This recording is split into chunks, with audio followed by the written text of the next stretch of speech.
Hello, hello, and welcome. We'll give everyone just a minute to come in.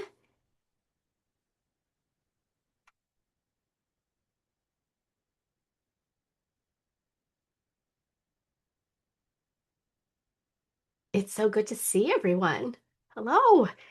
We always love if you want to turn your camera on because it always, oh, hi, Kimberly. Hello. Hi, Hi, Yvette. Christiana. How are Hello. you? Hi, Karina.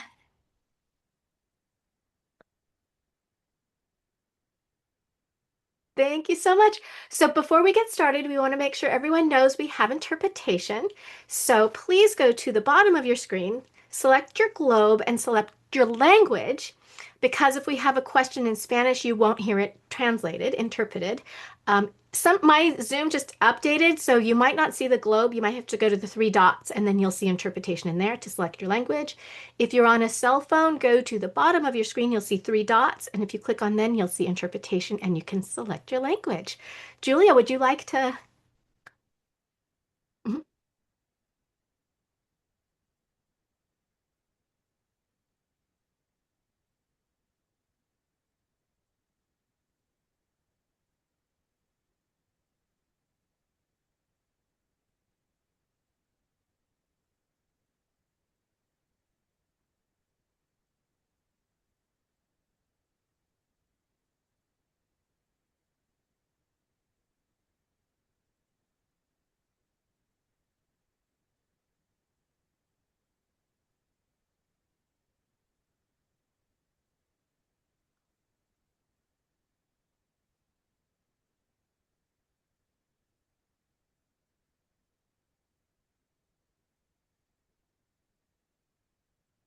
Thank you, Julia. Well, welcome everyone. This is session three of Smart Staffing, the participant's guide to building your SDP team. Don't worry if you missed session one or session two. We do have recordings of them, and we'll be recording this as well. So you can always go back. We know there's a lot of information here, so we want to make sure that you can get to it and review it anytime you'd like. We also we'll put in the chat the links to the slides for this session, as well as we have a handbook that goes with the three sessions, and there will be a link to that. There's a digital copy that you can download for free. It has tons of information and it'll go much more in depth than what we're doing in the training. So it's a great resource for you. Download it. If you were kind of like me, I like to have books and I like to write in my books. We do have the books available for sale on Amazon. Look, you can see like I have actual books here. If you want to purchase them, the links for that are also in the chat. But again, you get a free copy, so you don't have to get that if you don't want. So before we get started, I'll introduce myself. My name is Christiana Morales. I'm the executive director here at Self-Determination Institute. We want to thank the Inland Regional Center Local Volunteer Advisory Committee for funding this training so we can talk about staffing. Because I think when everybody came into this program, we didn't really realize we were going to become employers. So there's so much to learn about it. And I'm promising you, if I can do it, you can do this. My amazing co-trainer today is Jessica Mercado. And Jessica, I'm going to let you introduce yourself. Thank you, Christiana. Hello, everybody. My name is Jessica Mercado. I'm program director for the self-determination program at a new FMS. And I've worked with this space in the FMS side of the program for over 5 years. And I'm so honored and happy to be here to share information, knowledge, and collaboration along with you guys. So thank you, Christiana, for sharing this space. Thank you so much for being here. So let's get started. We are on session three, being a great leader. But there's a lot of stuff to talk about in here. We're going to talk about classification, scheduling, terminations, and then putting it all together. So to me, we're going to learn all this information. At the end, we're going to talk about the details of things you need to think about when you're putting together your spending plan. So stay tuned for that because that's going to be very, very helpful. So we're going to start by talking about classification. What on earth does classification mean? And what are we talking about? Um, the term is used in a few different areas, but when we're talking about employees, one of the important things is how the financial management service classifies your employees will impact when their overtime starts, and all kinds of different things. And so that's what we're going to talk about right now. So let's kind of make sure that everybody's clear on the roles of your partnership with the financial management service. So whether you're in co-employer or sole employer, they're kind of misnomers because a lot of these things you're going to be doing in both of them. The big difference between co-employer and sole employer is who the employer of record is, but all of these things are still going to impact you. So in both, the financial management service is going to be processing your payroll. They're going to be doing the withholding taxes and issuing the paychecks, tracking those employer taxes for you, that employer burden rate we talked about last time, and reporting all that information to the agencies. What I missed on this list, which I should have put, is they're also making sure that your providers meet all the requirements for the program. So they are going to be the ones, and what we call it is they're kind of vetting all the people to make sure that they can be paid through Medicaid services dollars. So that's their big role, which is a big one. That is a big, they've got a lot to carry. Your role, which is also a very important and big one in this, is you are going to be picking your employees. We talked a lot about that the last session, and interviewing them, selecting how you want to do it. This one, we're going to talk a lot more about making the schedules, making sure that your employees are following those schedules, making sure they're getting their appropriate breaks. And when we talk about classification, that's going to impact that. You're going to be approving their timesheets, and you're going to be making sure that those hours that they put on their timesheet were correct. And then you're also responsible for keeping a safe workplace. So it's definitely a shared role here.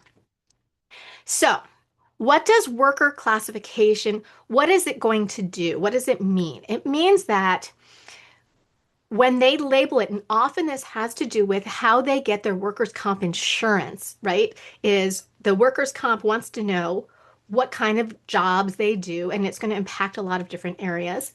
It impacts their breaks, their overtime, what kind of schedules they have.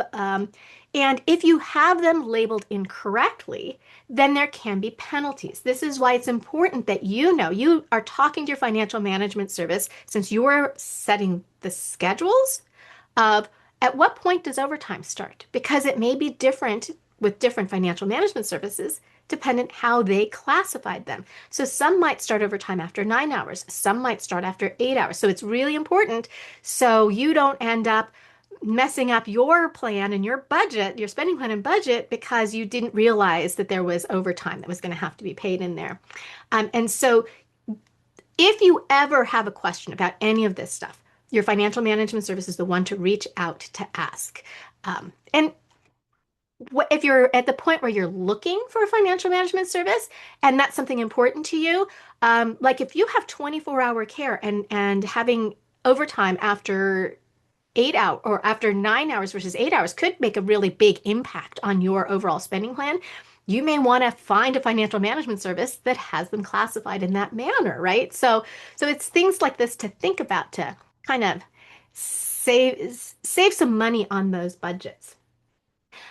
So EVV, you're going to hear a lot about it. And it stands for Electronic Visit Verification. It's been around for a while, but California was a little slow in rolling it out. And this is a federal rule, and the feds are saying, hey, you guys, you need to be doing this and you need to be caught up. So so even if you were in before and there maybe were some that were not following the EVV rules, you're going to see it coming into play right now. There are only specific service codes that require EVV. And what EVV is that the feds want to know that if somebody says they are working for someone, that they're actually there. And I know that it seems like something that can be um, kind of intrusive or annoying to people. But when I thought about it, I thought, if I was gone and my son was dependent on people coming to take care of him, I would want to know that somebody who said they were taking care of him was showing up. And so that's kind of how I'm looking at it. It is a safety net. Um, if you're around and you know whether they're showing up, it seems kind of redundant, but think about it in that sense. It is a federal rule, and so we have to do it. It's not an option. And again, somebody asked to repeat the name. It's electronic visit verification. Now, for most of you, it's going to be built into when somebody clocks in and clocks out, it's going to be done automatically. Now, don't worry. We have a lot of people who think, oh my gosh, they are tracking me. They're going to know my whereabouts all the time. They do not track. What it does is it takes a pin of where you're at that moment when you clocked in. And so, like we said, it's service codes where you're supposed to be in the home. So they want to make sure that, oh, I clocked in. I am where I said I was going to be. And so that's what's going to happen. Now, there are some other ways that the EVV can occur. Again, it's something you're going to want to ask your financial management service. Let's say you have somebody who just doesn't want their cell phone to be used, or they don't have a cell phone. Some of them do have a phone system, like if you have a home phone, like one of those things that you actually pick up and dial that isn't a cell phone. I know some people still have them. My mom still had one. Um, they do have a phone system where you can dial in. There are a few different ways that it can happen, but just do know that it does have to happen. Um, there is also a caregiver exemption, which is nice. So the family members, like I do in-home support services for my son, which means when you're doing in-home support, so you don't check in and out, right? You go online and you put in all your hours at one time. You were able to do a similar thing with the EVV if they have a live-in caregiver exemption, means you can hand enter your hours.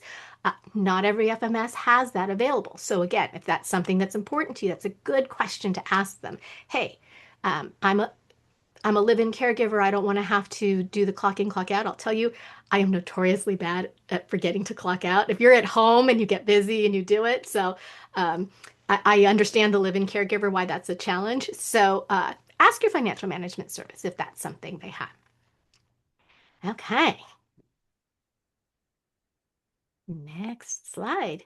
And this is you, Jessica.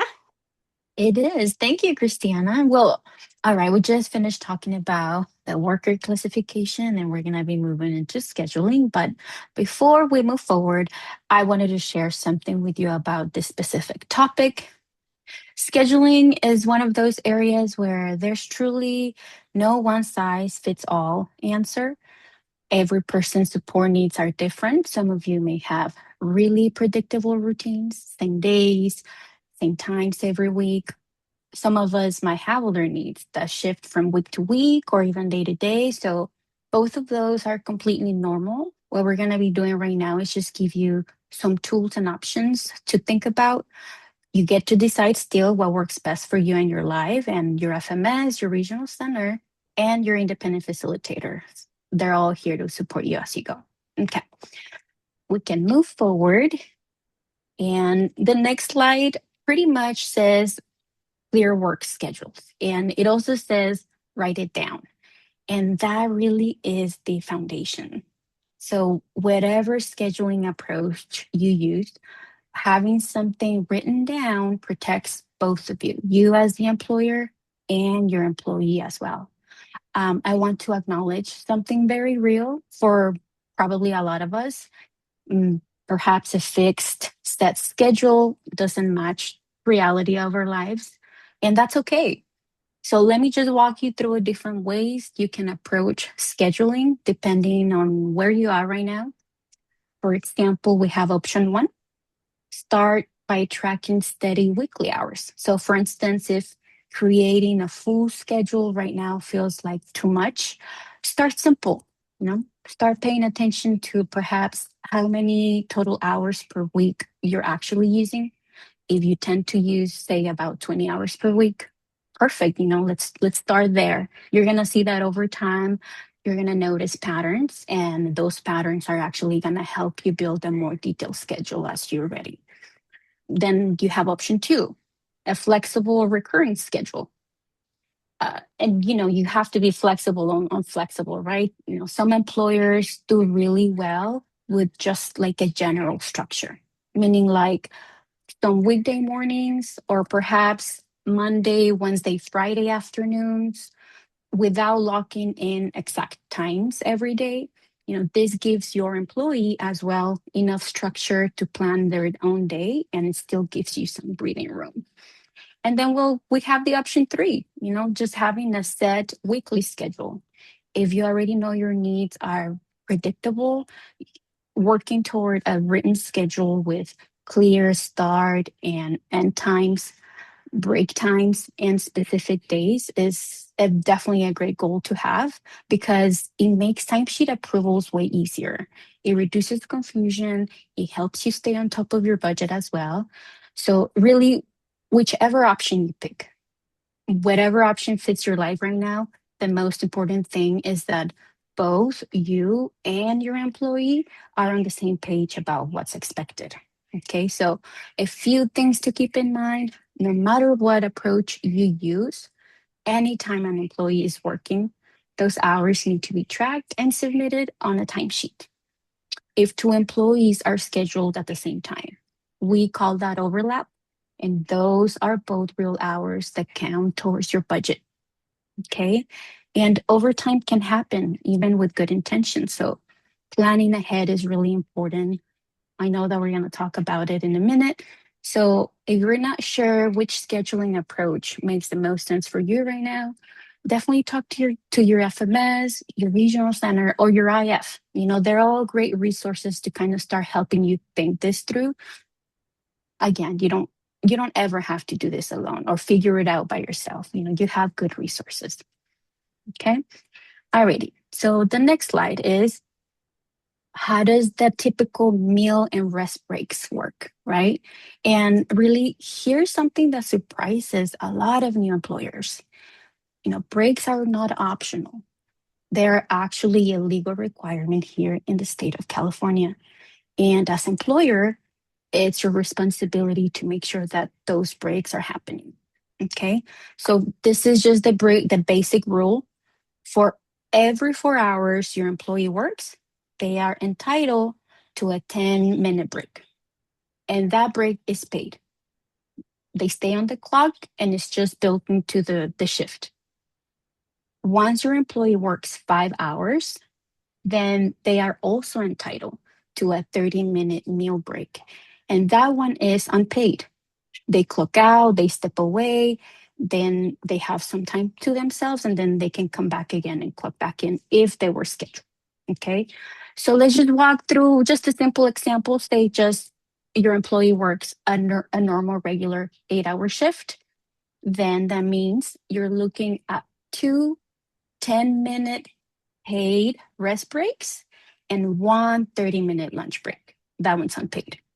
So again, that was just an example of an 8-hour day kind of shift. So the breaks required will depend on how long your employee actually works during that shift. Okay, so it's definitely worth keeping this in mind right now so you are aware of this type of responsibilities as an employer when it comes to break. When you're setting up your employee schedule, just please make sure that you are including those breaks in their shift. Now, I know some of you may be thinking, okay, what if my support needs don't really allow my employees to step away for breaks or for 30-minute break? And that's actually a really common concern. And we're going to be talking about it right now because here's what I just want you to take from this section right now. When you're getting started and setting up your employee schedule, this is something you want to work with together with your FMS provider. They're going to be there with you on the payroll and compliance side and making sure that breaks are being tracked and handled correctly from the beginning so that everything's running smoothly for you, especially when it comes to submitting time and you need to approve those timesheets. Okay, so don't just set it and forget it. Please make sure to loop your FMS as you're getting things set up. Okay, so what happens? What happens is one of your employees or employees really can't walk away during your shift. Again, there's actually an exception for this. And I definitely want you to know about it because this comes up a lot when employees are providing care at home.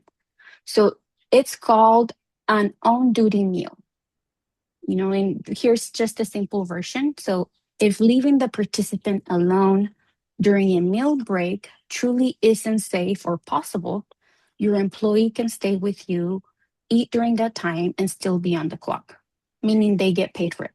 Okay.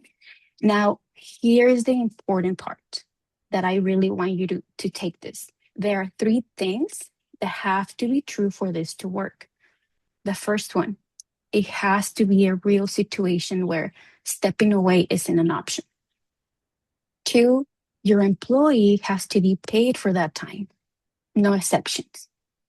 And three, you and your employee both have to agree to this agreement. And it needs to be written down. I highly suggest it's written down because in case of things changing, that agreement can definitely be either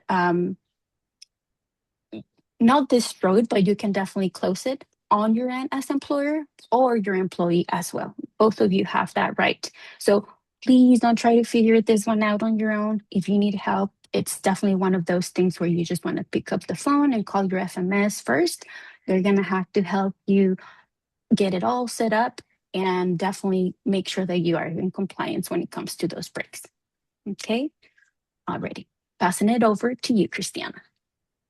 So I want to say, don't just decide that your person has an exemption. You need to talk to your financial management service and get that form filled out. It has to be in writing. So don't, if you're, since you're the one responsible for that scheduling, you really have to know whether they're going to be paid for that lunch break or not in how you schedule your people, right? So if they have a if they're working an 8 hour day and they have a half hour where they actually take a break, you're going to schedule them for 8.5 hours, right? Because they'll have a half hour they log out and log back in.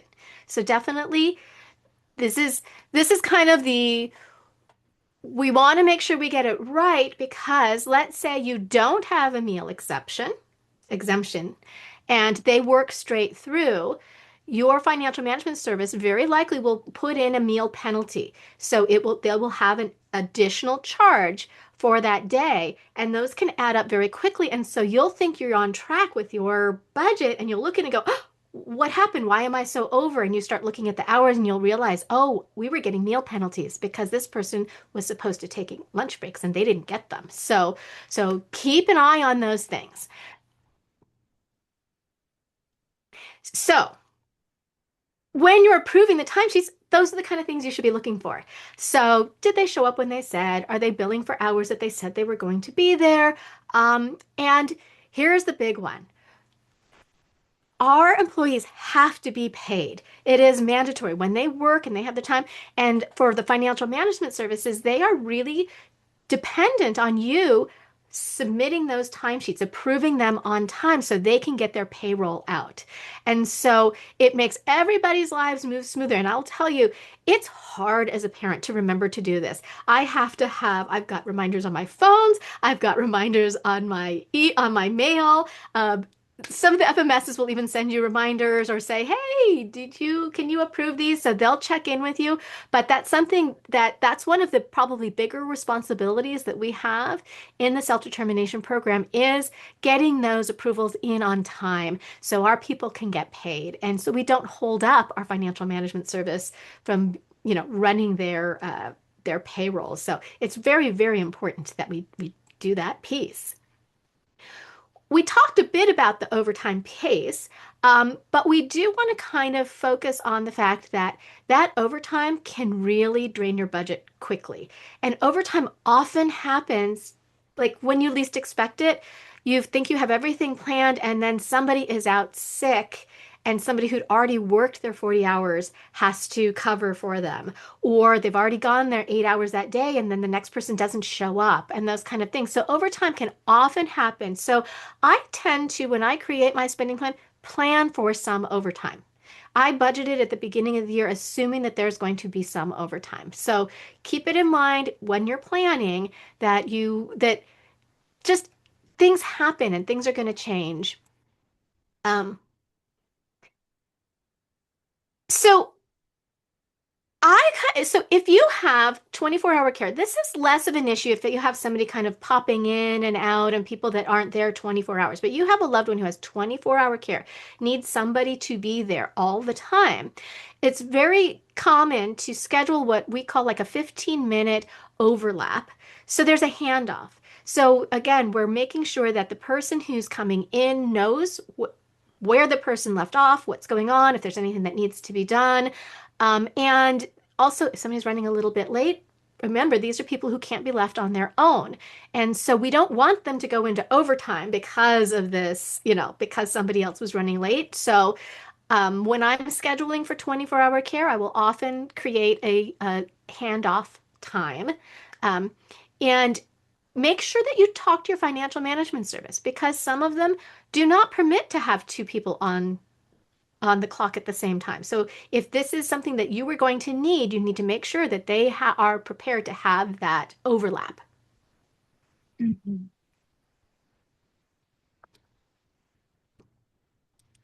Okay, I think that's me again.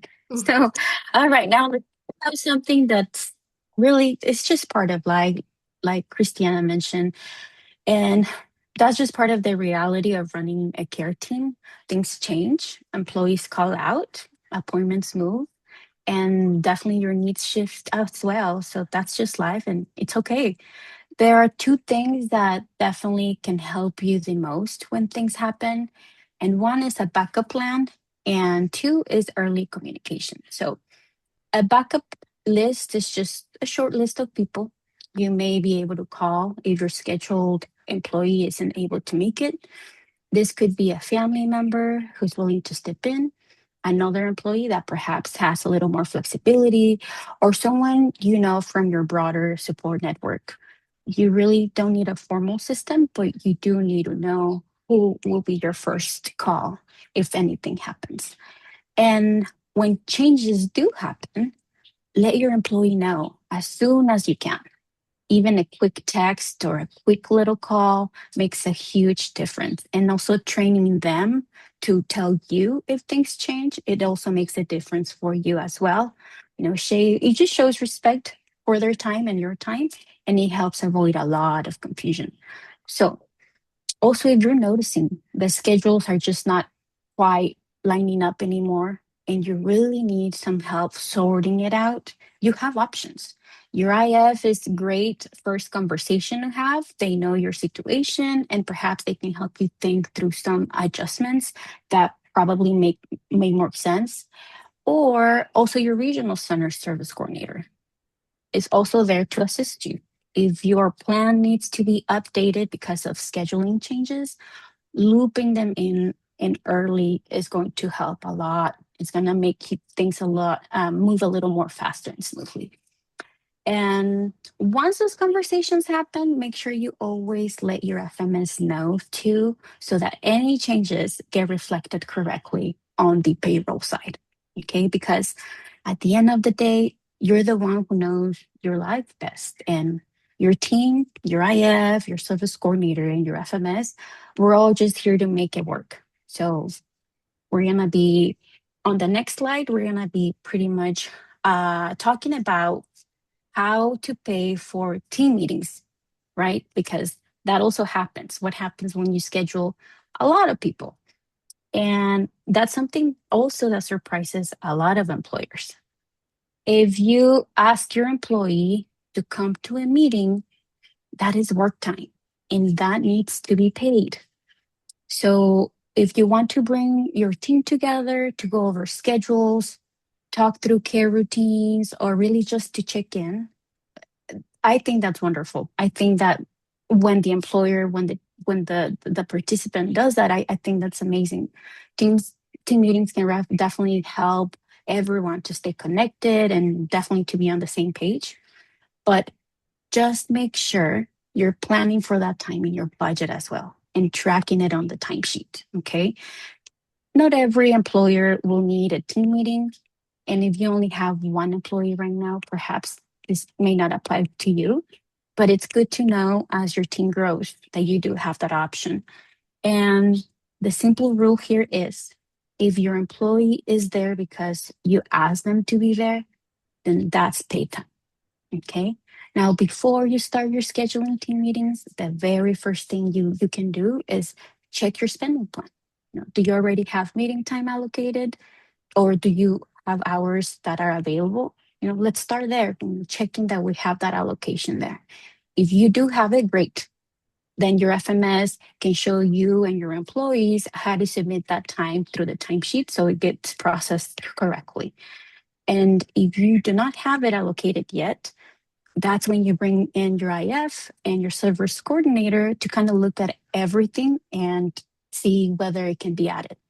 Once that's sorted out, again, your FMS handles it from there on the payroll side. Either way, that time should never be left off a timesheet. Okay. If your employee is there because they were asked to be there, it is paid time and it's to be submitted. Okay. Alrighty. So let's move on to the next slide, which is the scheduling software. So, one thing that can make all of this very easy is using a simple app or scheduling tool. And I want to be clear, this doesn't have to be anything fancy, or expensive. There are free options out there that really can work well for you as well. Something as simple like a shared Google Docs, or I'm sorry, a shared Google Calendar, that can be really a game changer. You and your employee can both see the schedule, get reminders, and make updates in real time. There's also free apps like When I Work or Homebase that are designed for this exactly kind of situation. But again, you know, if apps feel overwhelming or technology isn't, it's not your thing, that's okay. You don't have to worry about using tech if you don't want to. You have paper, a paper calendar on the wall works just as well. The goal here is just to have something, anything, so that both of you, your employee and you as employer, can refer back to. Okay. And a lot of scheduling confusion can be solved with something just really simple. So as you get more comfortable with your team and your routine, you can always build up something more organized. You don't have to have everything figured out right now. But again, if you're not sure what scheduling tools may work best for you, reach out to your IF and definitely your FMS provider. They could probably are able to point you to a good resource. Alrighty. I'll pass it over to you, Christina. So there's kind of more things. We just want to make sure that the employees know what counts as work time. So when they get things they get paid for.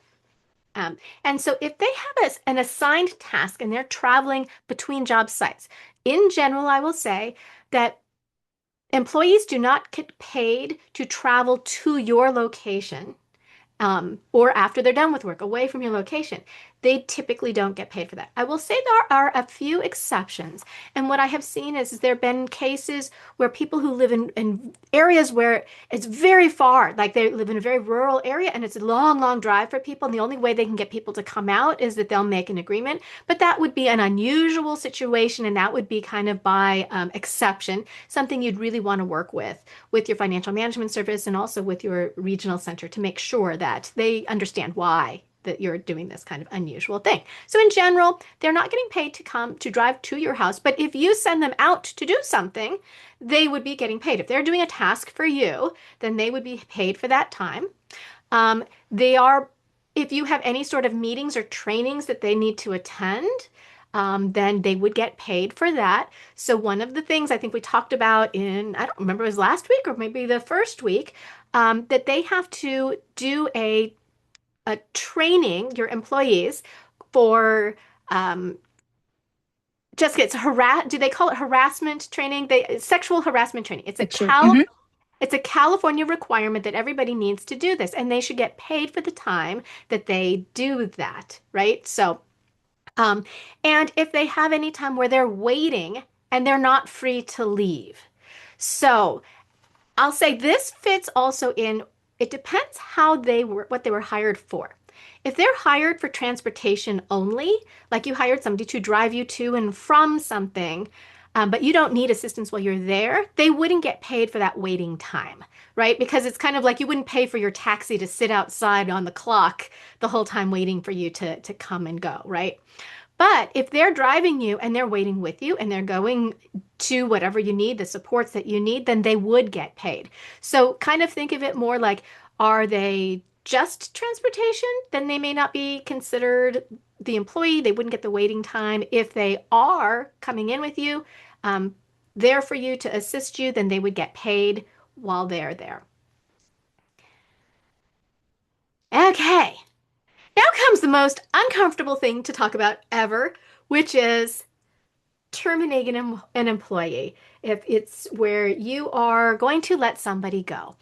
Um, Not my favorite thing to have to deal with. I don't think it's anybody's favorite thing to have to deal with. Um, what I want to say though is as we've been talking this through and making you guys much more experienced employers and knowing what you're doing, we want you to know, hope that along the way, because you had that employee handbook and you had a good agreement with them and you're meeting with them along the way, that hopefully will have avoided problems along the way, and that maybe it's things that you can that have been resolved. One of the things we talked a little bit about is having that employee agreement helps with mission creep, so they don't all of a sudden be doing all kinds of things that weren't originally they weren't hired for, and then sometimes they get upset about that. But there can be so many reasons. Maybe they're late all the time, and you've spoken to them multiple times and saying, "Well, I need you to be on time," or those kind of what for whatever reason you decide it's not a good fit. I want you to keep in mind one really, really important thing. The financial management service has to get a check to them immediately, so do not let them go in that moment. Call your Sure. financial management service. Tell, send them home. If it's an emergency on that day, you can send them home that day. Say, we will pay you for the day, but you need to go home now. Um, so before letting them go, you can know that California is at will employment, which means you don't have to have a reason to let them go. It could just be it's not the right fit. Um, but because you're that co-employer with the financial management service, you are going to want to communicate with them. So you're going to end employment. The first thing you want to do is contact your financial management service. Then you're going to speak to them clearly and explain that we're going to be letting you go.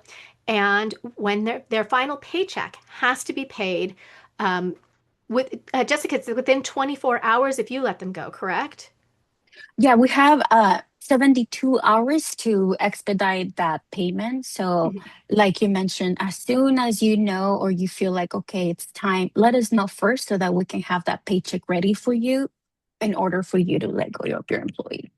So the Mhm. first thing you would do is get them off the schedule if it's going to take a little bit of time. So let's say you decide on a Friday this isn't going to work. Don't schedule them for Saturday and Sunday because you're not going to have a check for them, right? To when you let them go, remove them from the schedule, let them know they're being removed from the schedule, and then on Monday, talk to your financial management service, get that check in place, and then let them go. Um, So part of being that great boss and hopefully hoping to resolve these issues is we talked a lot about having those really clear rules, very clear directions, having those agreements and going over them. So making sure that because sometimes I might even forget, why did I hire this person? What was their role here? So sitting down, do it periodically. And it's a great moment then to sit with them and say, hey, here's what you're doing that I really like and I really enjoy and I really appreciate. So even if nothing's going wrong, having those check-ins is a great thing to do. Check in with them, find out how everything's going, find out if there's anything they need. If that's a great time for you to tell them anything that you need from them, that maybe they aren't doing, the way that you would like. So keeping that open line of communication is going to be really helpful. And I would say this is especially important when you're hiring family members because sometimes you get they're so familiar and comfortable. Sometimes you kind of have to sit with them and say, don't forget, you're on the clock during these hours, and these are your responsibilities during those hours. We need these things done. And so it is important to talk those things through with them and make sure that you are all on the same page. So reviewing those agreements, listening to them are all things that are going to make you a great boss.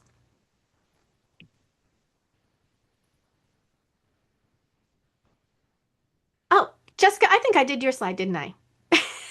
It's okay. I mean, you pretty much delivered it all. I loved it.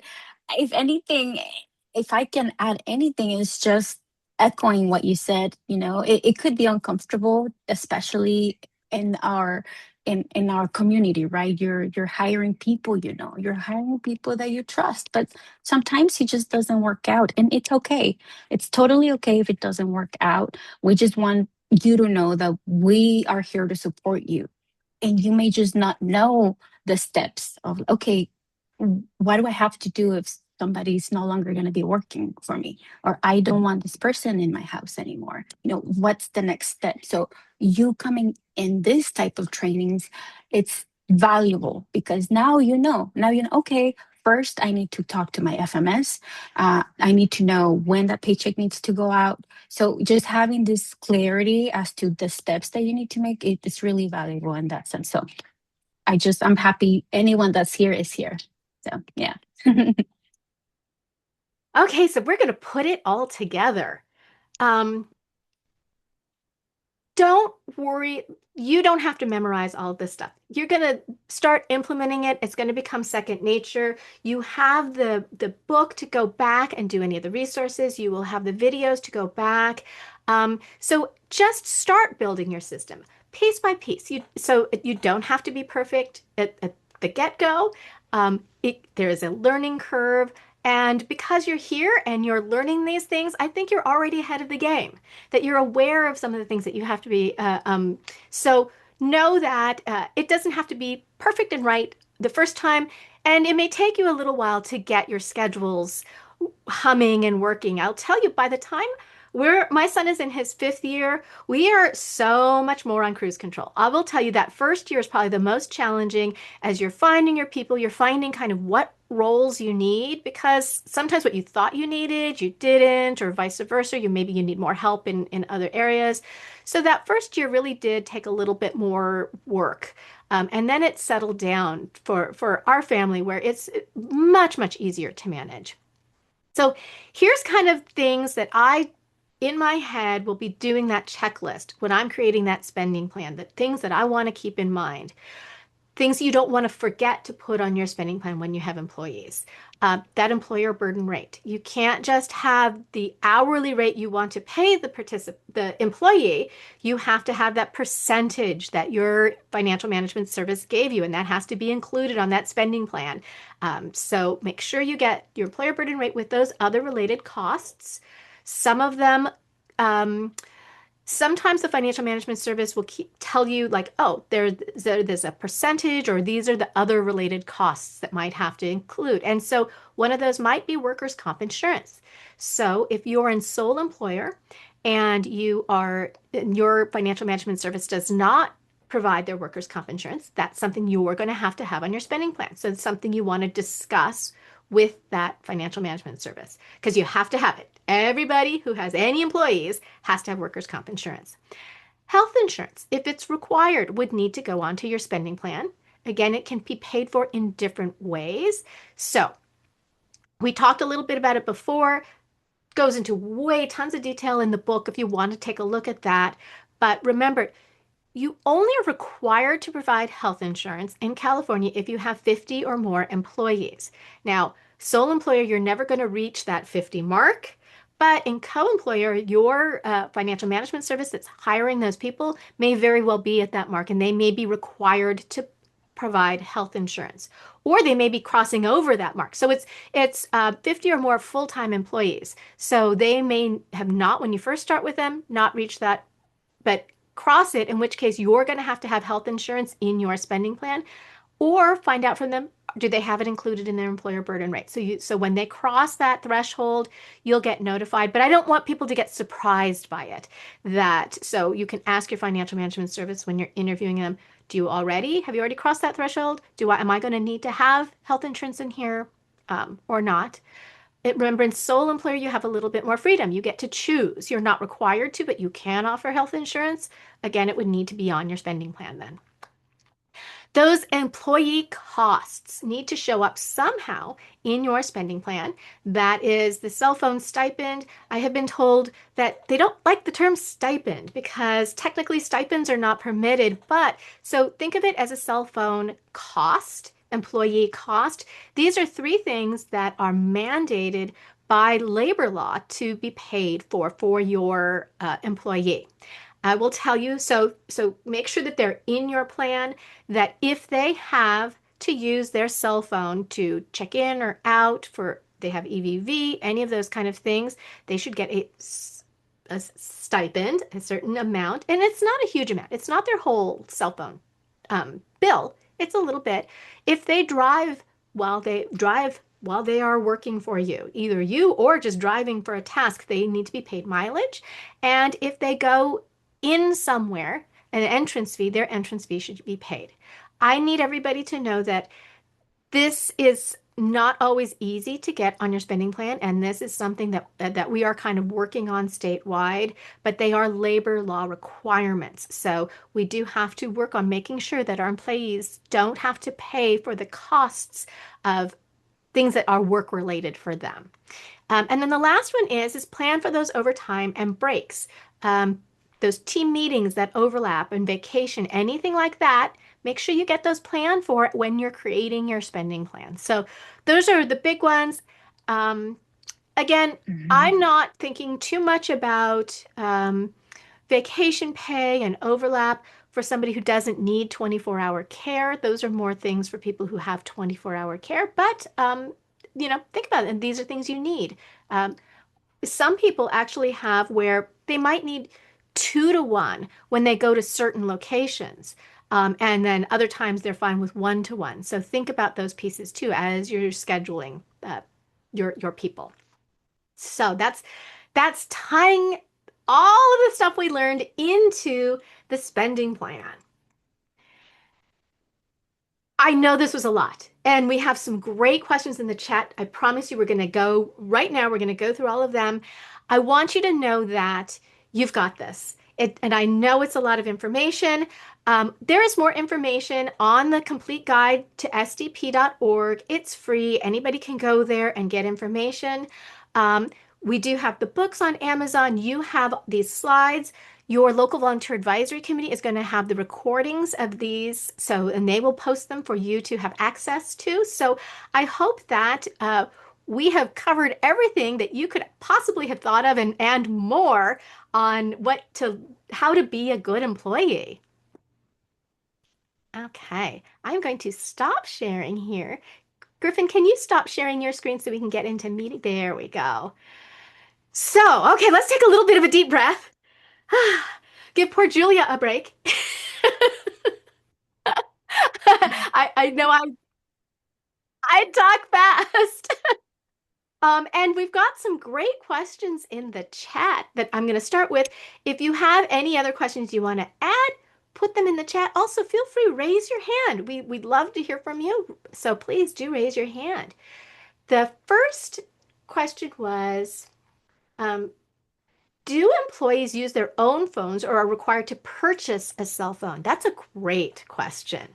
So, uh, we're not purchasing cell phones for our employees typically. What it would be, so let's say you have somebody who doesn't have a cell phone, then you could potentially maybe have either a computer or a tablet in your home when they come in that they check in and out with, if they don't have an ability to check in and out. So I think we wouldn't ever be responsible for paying for somebody's entire cell phone bill or for purchasing a phone for them. But we are required to pay a bit. Jessica, do you want to talk a little bit Mhm. about how much you're usually seeing? Sure. So it has to come from your employee, right? The employee has to tell you, hey, I'm using 5% of my time or of my phone usage when I working for you. So for you to kind of start having, okay, well, if I have to cover, it has to come from your employee. So have that conversation with your employee to kind of find out the average time. And if they're only using their phone truly when they're coming to you, then really, what's that look like on your spending plan? 1%, 2% of the time, right? It really typically isn't much. I wouldn't think more than $20 or $50. I will say that's a lot. But again, this is just me thinking. You have to ask your employees and have that conversation so that you can start strategizing and oh, okay, well, then it's this much, and I may have to put that on the spending plan. And as Christiana mentioned, this is something that is also transcending across regional centers. So your regional center service coordinator may also have questions, right? And this is when all of us come together to help you. Having the service coordinator, because what they do is they help you understand the program waiver law, right? Like, oh, this is what the program says and this is how it runs. What we do on this end, on the FMS side, we help you get everything in compliance according to the California labor law. And we have to hold hands to marry both. So when it comes to the phone usage, start with your employee to see really the percentage, because again, it doesn't have to be 100. No, you don't have to cover the whole bill. It really is the percentage they're going to be using it whenever they're at your house. So to Christiana's point, if you don't really want to deal with that, then if you have an iPad they can use to clock in and out when they're coming in, that can also be an option. And it usually comes in as a like a one-time payment on their pay stub. They'll Mhm. see, and they kind of, if you look at the pay stubs, they usually have the things that are like before taxes, and you'll see, and that's where mileage and phone stipends and those kind of things will usually show up on your pay stub. Um, so we had a question, and I think that this was about the um, EVV, electronic visit verification. What if the shift is starting away from the home? Great question. Um, so technically, the you do not need to have EVV verification if they are starting outside of the home. It's really for in-home supports. But I'll tell you, for the reality of how it's going to be tracked for most financial management services, they can't turn it on and off individually for every single service code. We also have employees that work multiple service codes. So, as far as I know, most of the financial management services just have it and then they don't use it because you're clocking in and out. So you're not going to know that it's clocking in and out anyway. It's not something that it's going to be hard for you to track. Oh, Yvette, go ahead. You have your hand up. I know that we're talking about 24-hour care right now. Um, but are we gonna ever, or is there any ways to look up, like I'm thinking, for programs for my son, like to get him involved in after school programs as well, like since I'm going to be the self determination, as like for instance, one of his teammates in baseball, inland regional pays for karate lessons or horseback riding lessons or activities like that to get him to help him with basically like therapy, things like that to help him socially. Um, is it the same thing? We pay the one that's going? He's going to take classes with basically like training for karate or horseback riding. Is it the same thing? We pay them. So it's kind of two different things. So you can pay for the class, right? Okay. And then you Mhm. can pay for the support to go with them to class. Now, I will say there is also a piece in there because we've got that uh, we still have the same rules as the Lanterman Act puts for the traditional services. So when it's with younger ones, there's also often the question of parental responsibility. So would this normally be something a parent would be driving them to and staying with them, or is it something where Mhm. they need an assistance to go? So that will probably come up in the discussion. And then, so the person going with them is kind of who we're talking about right now, that employee. So you could hire somebody Mhm. to go with them. Um, Got it. as long as Okay. that parental responsibility piece, it was kind of worked out with your regional center. Okay. So okay. Okay. Thank you. Sure. Um, Oh, so Elva had asked, are we required to purchase a cell phone for them? So no, we're not required to purchase a cell phone for them. And if you do have people who don't have cell phones or don't have access to them, that could be an option where you say, well, I'm going to have the ability for them to check in with a tablet or something from my home or whatever. They have when they do the EVV, there is that dial in option. So it's something you're going to have to work with your financial management service because all of them have them entering their timesheets differently. So you got to work out with them how they're going to do it. But I'll say, let's say you are a person who most of your staff don't have cell phones, that kind of a thing. When you're interviewing financial management services, find somebody who will take a paper, you know, timesheet. Not all of them will, but that's something that. So again, there is no. I get this question every single day. Who's the best financial management service? And the answer is the one that works for you and for your needs. All of them are a little bit different. That's the beauty of the choice of having so many that you can choose the one that's going to work for you. And so kind of what we're here is to give you the questions because you don't know what to ask them, right? Until you've been doing this a little bit. So hopefully this helped you figure out questions to ask them. Um, Jason asked for the slides for today's session. They are in the chat. Griffin, could you drop it in the chat again just in case somebody came in late so they can get the slides for today's session as well as the link for the book. So there's a digital copy of the book for you. There you go. It's in the chat for you. Um, do we have a sample contract to share? Oh, Mm. so good question. So when we're talking contract, we're probably talking about the agreement, and that's the part where you're going to spell out what their role is, what their hourly rate is, how many hours they're going to have, those kind of pieces. Now, if you are in the co-employer model, the financial management service is hiring them on your behalf, and they are going to have that agreement. If you're in sole employer model, it kind of depends on the financial management service whether they have agreement created for you already or not. But in general, I've seen most cases they have the agreement already set up for you.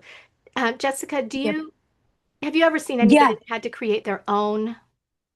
I have not, and I hope not, but definitely hold hands with your FMS provider because what happens is during the enrollment paperwork documentation that they send to your employees, that's part of the documentation. So you want to just take a look at the agreement they're signing so that if you have any questions, comments, concerns, or even feedback that you can tell your FMS, you have that because we don't want you building your own either. Some of us don't have even background. It's our first time being employers. So you want to make sure you hold hands with your FMS to capture all of the information needed. And I think we Right. talked in last session about how do we figure out what even goes on that, what are the roles and responsibility for that person. That is going to so much come from your person-centered plan as you're really picturing, okay, what is this person going to be doing? How are they going to be helping us? What are their needs? And that will really feed into not only your job description, right? So that job description and then what you had in that job description is going to go into that agreement. So Mhm. you're all on the same page. So I kind of picture it as one line going through all of those. So you know who you're hiring to do what. Um, Right. Oh, and before I forget to ask your FMS provider if they also have a sample agreement for your meal break exemptions, right? oh If yes. yeah, if your FMS is already, sometimes FMSs have a plethora of resources, but unfortunately, if they're not asked, you may not receive. So let's ask so that we can receive and let your FMS provider know, like, hey, I'm taking a look at the schedule of my employees, and I'm pretty sure some of them are going to have to work with me through the whole shift. Do you have a sample agreement that I can use to have this formalized?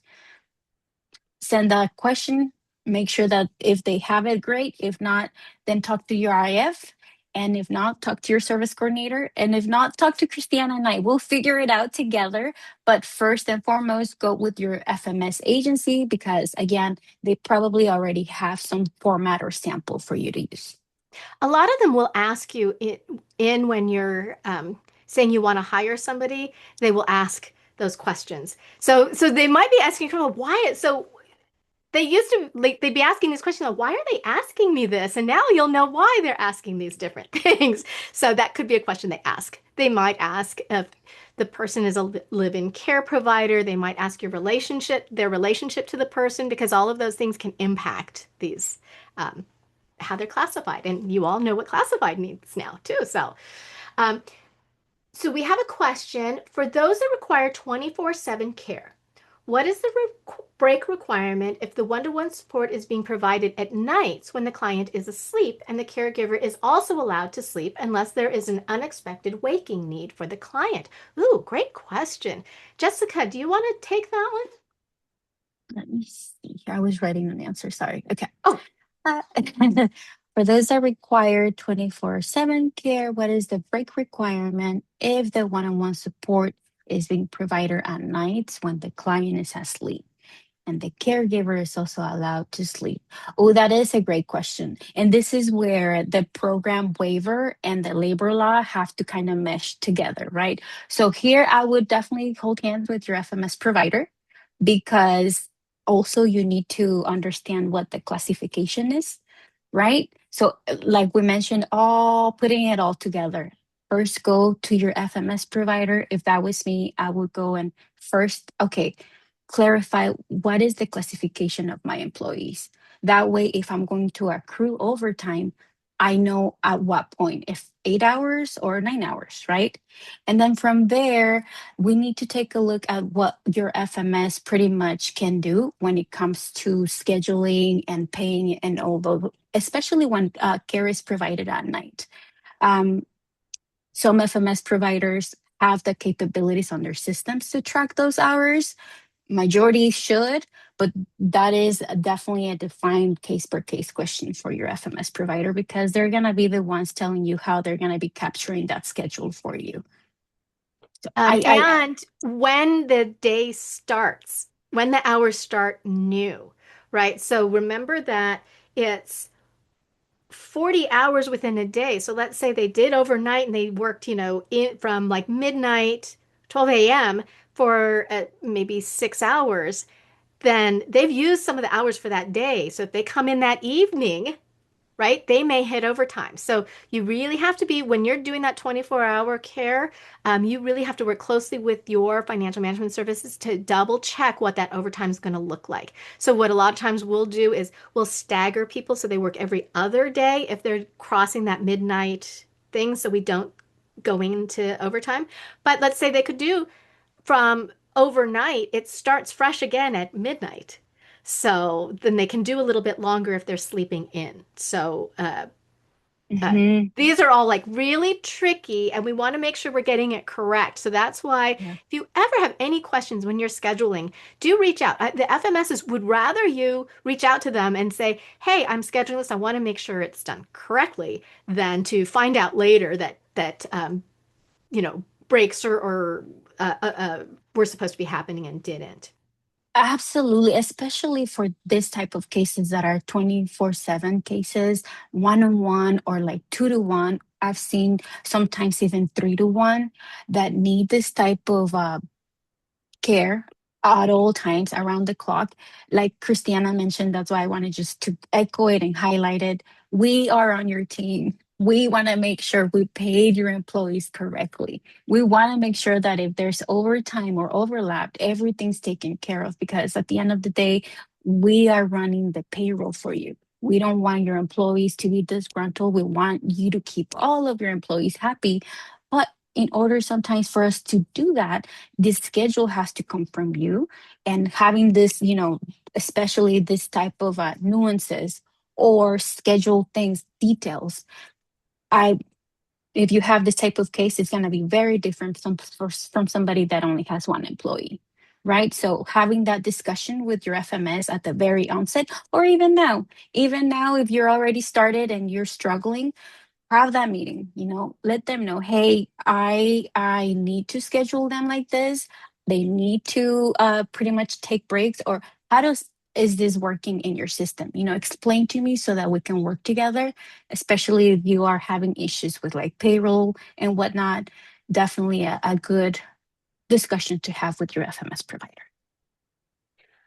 Um, oh, Roberta asked, what if my FMS does not include a cell phone employee stipend or cost?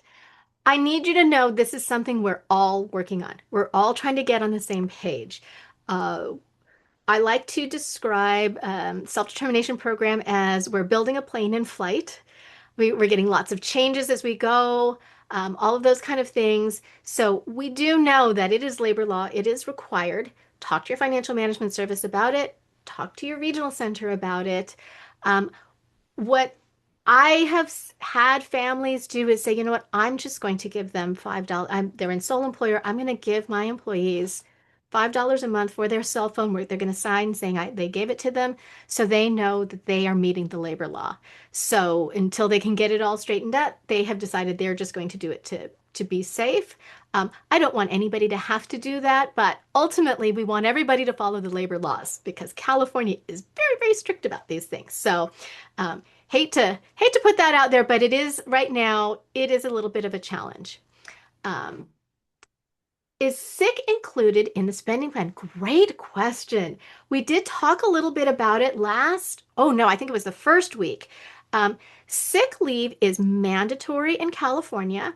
It is 40 hours for everybody. Anybody who works gets 40 hours, and it is included in the employer burden rate. So you don't have to include it separately in your spending plan. It is always included in the employer burden rate. Um, Mhm. if an employee works 5 hours, do they have to take a lunch? Or is it if they work more than 5 hours? It's 5 hours or more. So yes, if I work 5 hours for you right now, I need to take my 30-minute lunch break. And Yeah. if I work 6 hours, then I have to take my 30-minute lunch break, clock out, and then clock back in so that I can finish my duty.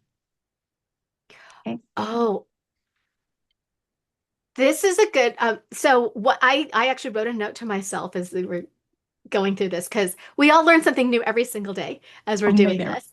Um, we talked about having backups. So one of the things, I have an adult son, and so I am one of his backup people. So if somebody doesn't show up, then I can, get paid to drive him to whatever he needs to get to or be his backup person. We have another person who is a backup person in case I'm not available. So we do have a couple people who we can kind of call on who are available. But there's a difference between backup and on call. And I think that's a big. Jessica, do you want to talk to them about on call and having to pay people who are on call? And I think it's going to fit into this next question. Let me ask the next question because I think they'll fit together, which is my daughter suffers from seizures. What are the legal rules for not having my employee come on a day if my daughter had a seizure? So I think that on call, along with the last minute, can't like they show up for work and you don't need them. hmm well, first they all have to get paid, right? Like all of them, even if you want to call your backup or the on-call person, they all have to get paid. Especially, they also have to go through the onboarding process. Okay, so Oh, yes. say that you probably have, well, Jessica, I only have three people that they're gonna be my regulars. I'm gonna be the backup, and I do have an on-call person, just in case. Well, all of you five have to go through the same enrollment process. And if all of you five require to go through the background check, then all of you have to go pretty much through the same thing, right? And then again, if any of your employee didn't show up out of those three, and you are unable, right, to provide that backup, you can call your own call person, and then they can show up if needed. But again, because you're calling and they have to show up, that is paid time. And great point of making sure your backup people, your on-call people are all set up and ready to go. Um, so um, I had mentioned that. That's a very, very good point. Um, so if they show up for work and you don't, you say, you can go home because we don't have any work for you today. I believe there is a minimum of 2 hours they have to be paid because they showed up and you canceled on them. But I would need to look that up. Again, these labor law in California is so rule intensive. But again, I totally understand that. And their days, my son, he's not going anywhere. Like he may have somebody scheduled to take him out. And so yeah, if they show up, they're ready to go, they should get paid for part of that time. I think that I'll look it up, but if I remember right, it's the minimum 2 hours, maximum four. I think it was dependent on how many they had uh, you had them scheduled for. But great questions. You guys are so good. Um, ah, if an employee is not working out and the employee has become difficult, should you put it in writing? Really, really great point, Christine. That is, yes, anything that you have in writing. And that's also why we said you have those like check-in points with them and you putting those in writing. So if you have a meeting with your employee, just write a little note down and say, hey, we met on this date. It could even, then I think it's nice to send an email where you both say, hey, just want to go over what we discussed today. So it's, both of you had agreed on what you talked about. And so, yes, having things in writing showing that you worked to get it resolved, that they're not meeting what you had in your agreement, those are all really, really helpful, important things. Now, we are an at-will state. So you don't have to give a specific reason. You can't fire somebody because of um, their religion. You can't fire somebody because they said, "Oh, I'm going to have a baby." You can't fire them for that. So there's specific things you cannot fire them for. But in general, if they're just not working out, you can let them go. Having it in writing is definitely helpful. Do you want to add anything to that, Jessica? Nope, just that's a great one. Yeah. Mm-hmm. Every keeping things in writing just help protects everybody. Keeps Everybody. everybody. Yeah. Love that. Um, What is the requirement for an employee to qualify for sick leave? Ooh, great one. Do you want to tell them? Yeah, so it will be how your FMS pretty much disperse the sick time. Some already, if your employee pretty much is active, they pretty much already have some sick time available. Some FMSs say, as soon as they start working, they're gonna accumulate after 30 hours, 1 hour sick time. So as soon as you have those type of questions like, hey, or your employee asks you, hey, when can I start, or when can I allocate my sick time, or I'm sick, somebody calls, definitely ask your FMS provider. That way you know specifically how that FMS operates when it comes to their sick time, and that way you know exactly how to tell your employees when to log in their sick time, if they can do it now or if they have to wait to get some accruement on that sick time. So that answer is definitely going to come from your FMS specifically. Yeah, they have two ways they can. The California lets them decide whether they're going to give it all up front or accrue it. So that's why you need to ask them. I will also say it's typically on their pay stub what they have available. And so that's a really great place for them to check. And it's really helpful because, we fill out so much paperwork when we sign them up. Um, it doesn't hurt for you to have asked and to know how they can get their sick time. What do they need to fill out with their financial management service? So you can always tell them, oh, go to this site or this is how you do it, or, make sure they know they have it available and how to access it. Um, oh, Jessica, did you already put your information, your contact information in the chat? I did. Let me put it again. Okay, Mhm. somebody had asked for your contact information. No problem. And so perfect. Um, if an If an employee does not work longer than 6 hours, the meal break can be waived by mutual consent. Hmm. That again, you have to be very careful because we're dealing with law, right? So if you're saying there's mutual consent, are you saying because you made that mutual agreement? Because again, if the mutual consent is because the participant really cannot have any, they have to be with the participant and somebody has to be taking care of the participant at all times. That's why you have the agreement of mutual consent. Then perfect, that could be it. But it has to meet those three things. Because again, having those, and this is just me letting, I'm not a legal advisor, I'm not a lawyer.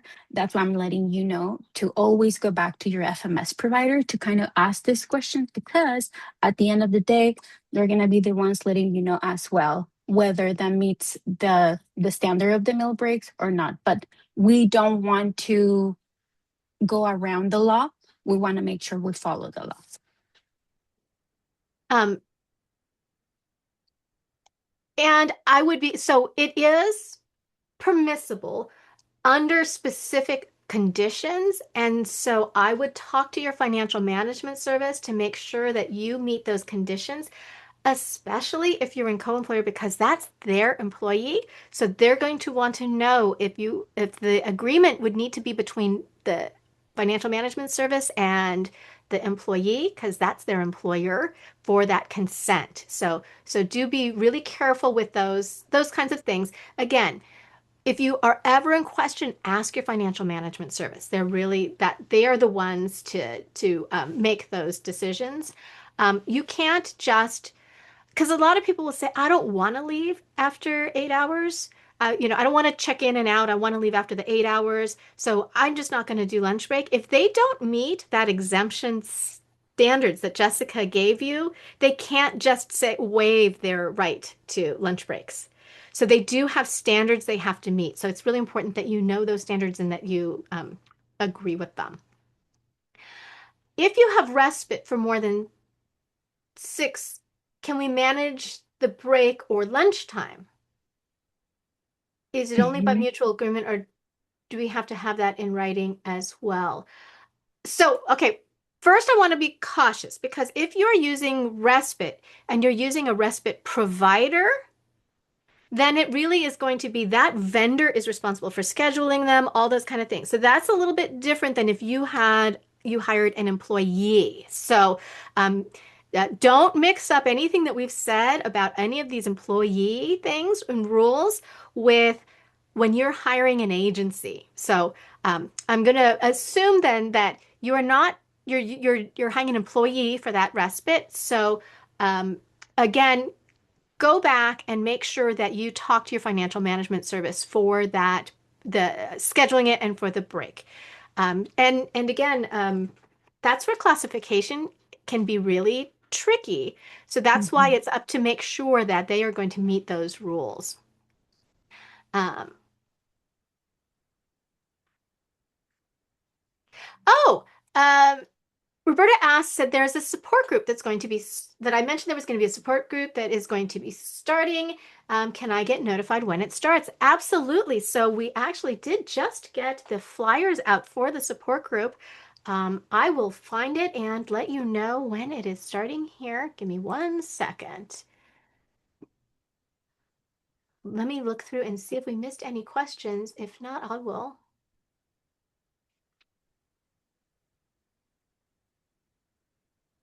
I think we got all the questions. Does anybody else have any questions while I'm looking for the flyer for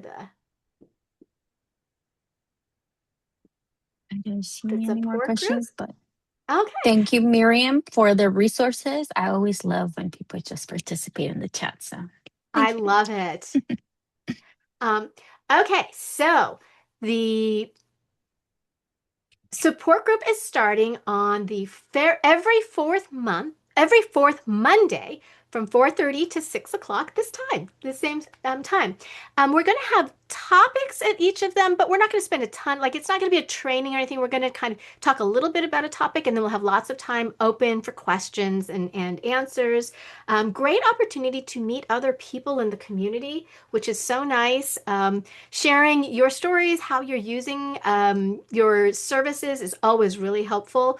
And so come and join us. I'm going to put the flyer, I'm downloading them right now. I will put the flyer in the chat so you can, and we will have Spanish interpretation at them. And they will be starting June. I got to look at the first date. It's fourth Monday in June. Here we go. Oops, hold on one second. I downloaded them incorrectly. Here we go. Download it as a PDF. That looks better. I did it as a zip file, so nobody wants a zip file. Um, um,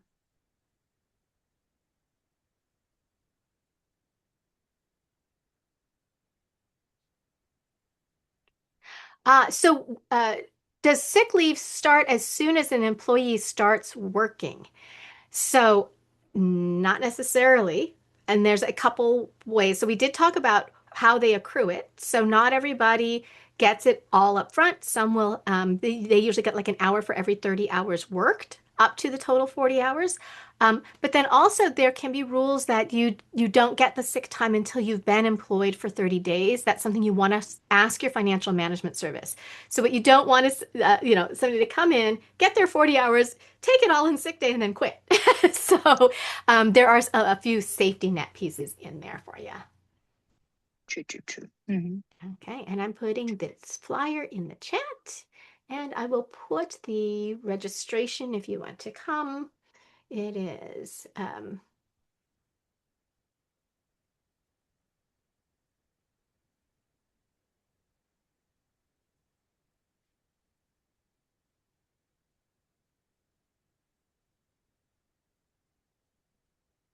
go.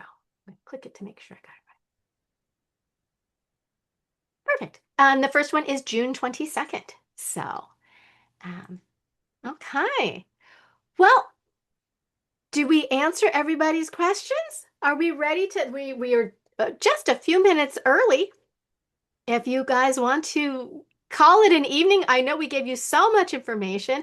I hope this was helpful for you and that you feel confident now that you can go out and be an employer and do this well. Oh, Tracy, go ahead. I just had a question. The way life was, I missed the first two of these, so I was wondering if there was either slides or recordings that I could get from the first two as well. Absolutely. So there are both slides and recordings are going to be going up that we'll give them to the local volunteer advisory committee.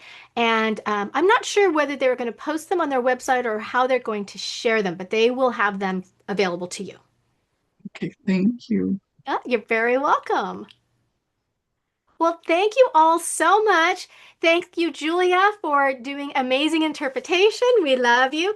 Thank you, Jessica, so much for being here and bringing all of your wisdom from so she was very humble when she introduced herself. She has so much experience with so many financial management services and really, really understands this program like nobody's business. So Me thank you too. so much Thank for you. being here.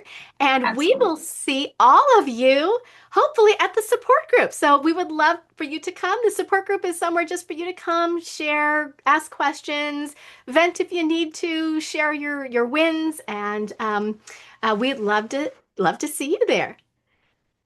Yep. Okay. So, okay, goodbye everybody. Thank you.